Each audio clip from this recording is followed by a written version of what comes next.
संत श्री कबीर साहब जी अपनी वाणी में फरमाते हैं कि हम सब इंसान हैं और यह समय नैतिक बातों को समझने और आलस्य को त्यागने का है। जाग प्यारी अब कहाँ सोवे, रैन गई दिवस काहे को खोवे। यह समय जागने का है, अधिक चेतनता धारण करने का है।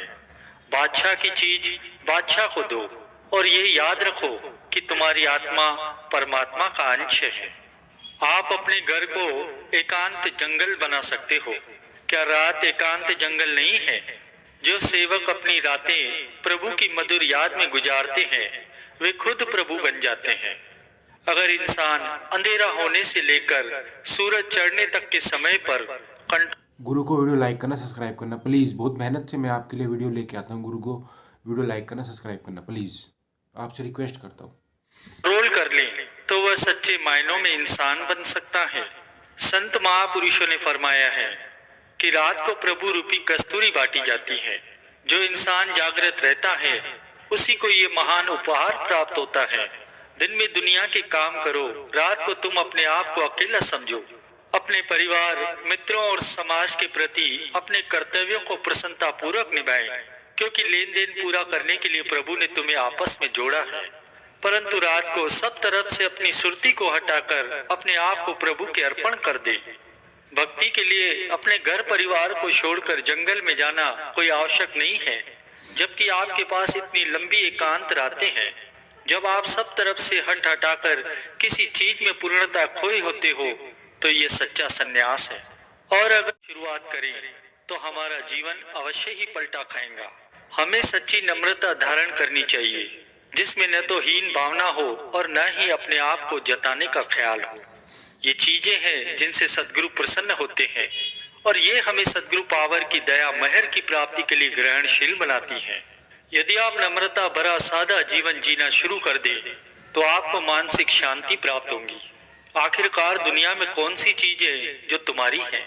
आप दुनियावी चीजों के घमंड में क्यों जा रहे हैं, जबकि रूहानियत के खजाने आपके अंदर हैं। यदि आप प्रभु के लिए जियोगे तो सभी चीजें न केवल आपकी रूहानी बल्कि दुनियावी भलाई के लिए भी काम करेंगी।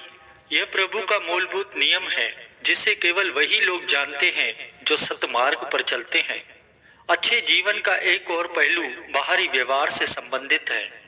ऐसे इंसान को अपने ही समाज में जिसमें वह पैदा हुआ है साधारण तौर पर बिना स्वांग रचना के रहना चाहिए।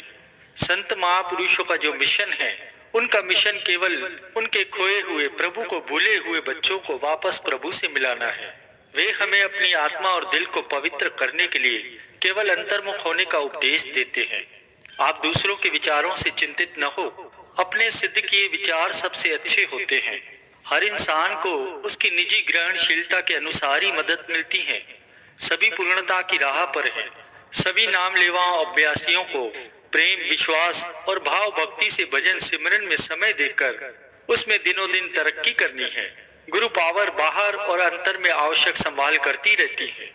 हर दिन और हर घंटा अपने सदगुरु का शुक्राना करो, उसमें प्रकट प्रभु का जिसमें आपको इस मार्ग पर लगाया है और भी इतनी चीजें आपको दी हैं, इसलिए आप उनका शुक्राना करो।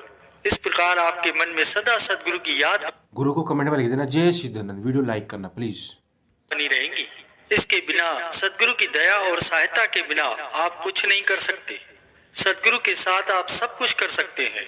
जितना अधिक समय आप सदगुरु के साथ उनकी याद में बिताओगे उतना ही आपका प्रतिदिन का जीवन समस्त बाधा रहित बनता जाएगा। अंतर में तरक्की की कोशिश करो, फिर आप खुद देखोगे कि कैसे कर्मों का चक्र चलता है। जब आप कारण मंडल में जाग जाओगे तो सभी चीजों का जो क्यों और कहां से आपको ये सभी चीजें दिन की रोशनी की तरह पता चलेंगी। यदि आप सदगुरु की याद में सोएंगे तो वही विचार आपके खून में दौरा करेंगे और जब आप जागेंगे तो आप उस सदगुरु की याद में जागेंगे। महापुरुष कहते हैं कि अगर इंसान का सुबह जल्दी अमृत वेले का समय नींद में बेकार गुजर गया तो समझो वह मृतक के समान है। अपने धर्म में रहो। आपकी आत्मा प्रभु की अंश है और हम सब प्रभु के बच्चे हैं, इसलिए आत्मा प्रभु की है, उसको अर्पण कर दो। यदि आप प्रभु की ओर कदम बढ़ाएंगे तो बाकी सब अपने आप आता रहेगा। मनुष्य जन्म का सबसे बड़ा उद्देश्य यही है कि इंसान अपने आप को जाने, प्रभु को पहचाने और बाकी सब केवल समय को बेकार गंवाना है। सदगुरु शब्द तो सदैव रहता है, वह प्रकाश, जीवन और प्रेम है। अगर आप उसमें रहना और चलना शुरू कर देंगे तो आपका जीवन सुधरता जाएगा, फिर वह आपको अधिक प्रकाश और प्रेम बख्शेगा। शब्द जीवन की रोटी और जीवन का पानी है। जब भूख और प्यास लगे तो अंतर की खामोशी में जाओ, अधिक शांति प्राप्त करो, जिससे रूहानी जीवन मिलेगा। यह आपके अंतर है और इसे पाने के लिए किसी को प्रतिबंधित नहीं किया गया है। भूतकाल को भूल जाओ, भविष्य को भूल जाओ, पूर्णतः शांत हो जाओ, टिकाव में आओ, पूरे तौर पर अपने गुरु को अर्पण करके अपने आप के सामने अकेले बनो। तब प्रकाश और प्रेम आपके द्वारा सारी दुनिया को मिलेगा। प्रत्येक विचार, प्रत्येक शब्द, प्रत्येक कर्म, चाहे अच्छा हो या बुरा, मन पर एक अमिट छाप छोड़ जाता है और यह खाते में जमा हो जाता है। इसीलिए रूहानियत के छोटे पौधे के पनपने के लिए शुभ विचार, शुभ भावनाएं और शुभ आचार की बड़ी जरूरत है। संत महापुरुष यही चाहते हैं कि हमारे सेवक अपने जीवन को सादा और सादा बनाते जाएं। जीवन के हर पहलू में सादापन अपनाना ही असली जीवन को स्वीकार करना है। अपने आप से भी अधिक दूसरों की सहायता करने की प्रवृत्ति होनी चाहिए। इससे न केवल सारी दुनिया में आपकी खुदी फैलेंगी, बल्कि दूसरी रचना तक भी प्रभाव डालेंगी। ऐसा एक साहस भरा कदम आपकी आत्मा को परमात्मा की ओर ले जाएगा। मन, वचन और कर्म पवित्र रखो, सबसे प्यार करो। प्यार जीवन की सब बीमारियों को भगाने की दवाई है। भले बनो, भला करो, इन 5 शब्दों में संसार के सारे धर्मों का सार आ जाता है। संत महापुरुषों का कार्य तो तभी पूरा होगा जब आप उनके वचनों पर अमल करेंगे।